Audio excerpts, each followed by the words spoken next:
président de la Commission de l'Union africaine, Moussa Faki Mahamat, s'est rendu ce vendredi 3 février 2023 à Ouagadougou au Burkina Faso pour une visite de travail de 48 heures. Selon un communiqué du ministère des Affaires étrangères, de la coopération régionale et des Burkinabés de l'extérieur, durant son séjour, Moussa Faki Mahamat va échanger avec les autorités de la transition, dont le capitaine Ibrahim Traoré et son premier ministre. Les discussions devraient porter sur les voies et moyens pour soutenir la transition pour un retour à l'ordre constitutionnel au Burkina Faso.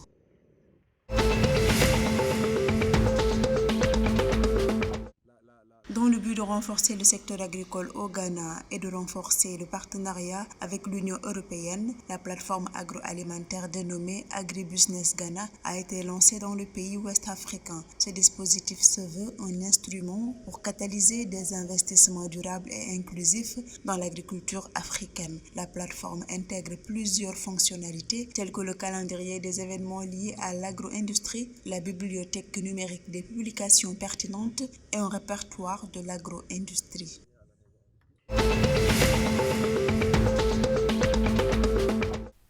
Une subvention de 34,52 milliards de francs CFA a été accordée aux producteurs de coton ivoirien par le gouvernement pour le compte de la campagne cotonnière 2022-2023. Cette manne financière vise à soulager les producteurs face aux pertes de revenus dues à la destruction des plantes par les insectes ravageurs de coton. Cette subvention comprend 29,62 milliards de francs CFA de part de crédits intrants adossés à la perte des productions et 4,9 milliards de francs CFA de revenus producteurs de 20 francs CFA par kilogramme sur le prix du coton graine.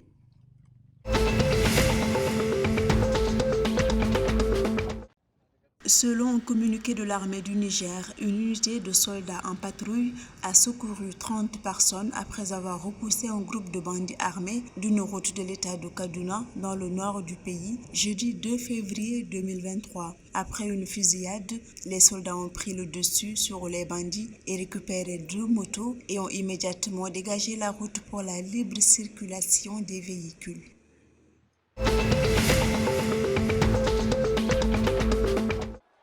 Au Togo, 3500 nouveaux enseignants seront recrutés par le gouvernement en 2023 contre 3000 en 2022.